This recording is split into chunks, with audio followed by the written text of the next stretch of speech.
Mr. Men, Little Miss, the Baby Dinosaur.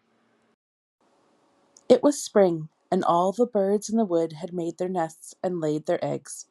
The baby chicks were about to hatch, and their parents were sitting tight, keeping their eggs warm. "It's good to be out in the sunshine," remarked Mr. Happy. "It certainly is," agreed Little Miss Brave. "The woods are alive with new life." "Oh no!" cried Mr. Happy. "An egg has fallen from its nest." Quick as a flash, Little Miss Brave climbed the tree and returned the egg to its nest. The two of them continued on a little further. "Look at that egg!" Mr. Happy cried suddenly. And there, lying in the bluebells, was an egg. A big egg. No, an enormous egg. A gigantic egg. A preposterously large egg. Little Miss Brave looked up into the trees. "I don't think that fell from a nest," exclaimed Mr. Happy. "What sort of egg is it?" asked Little Miss Brave. "It might be an ostrich egg," suggested Mr. Happy. "I think that's much too big for an ostrich to lay," said Little Miss Brave, putting her hand on the shell. "It's not very warm. I think it's been abandoned."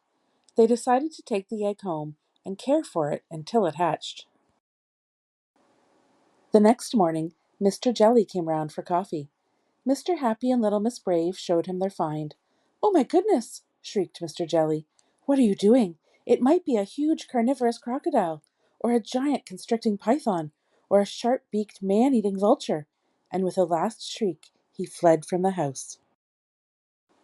"Well, I don't think it will be any of those things," said Little Miss Brave bravely. "No, no, I'm sure you're right," agreed Mr. Happy, glancing nervously at the egg. They didn't have to wait long to find out what was inside. That night there was a loud crack, and then the egg fell apart to reveal a dinosaur. "Well, I wasn't expecting that," exclaimed Little Miss Brave. "At least it's not a Tyrannosaurus Rex," said Mr. Happy. "It's very cute," said Little Miss Brave. "But it's going to grow," added Mr. Happy. "About a meter a week," answered Little Miss Brainy when they asked her that evening. "It's a Diplodocus." So Little Miss Brave and Mr. Happy named their new pet Plod. And Little Miss Brainy was right. Within a month, Plod had nearly outgrown the house.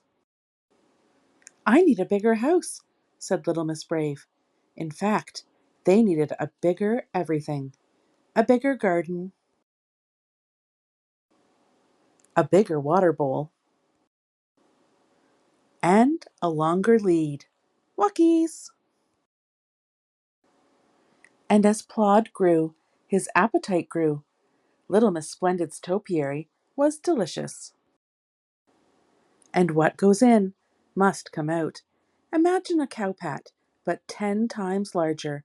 Not so much a cowpat as a wow-pat. Little Miss Brave lived up to her name. On the bright side, Mr. Messy's manure business did very well, the best fertilizer in the country.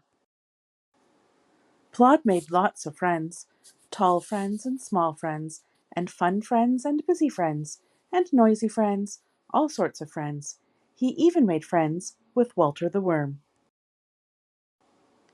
Plod was a playful dinosaur who liked to chase cars and sometimes caught them.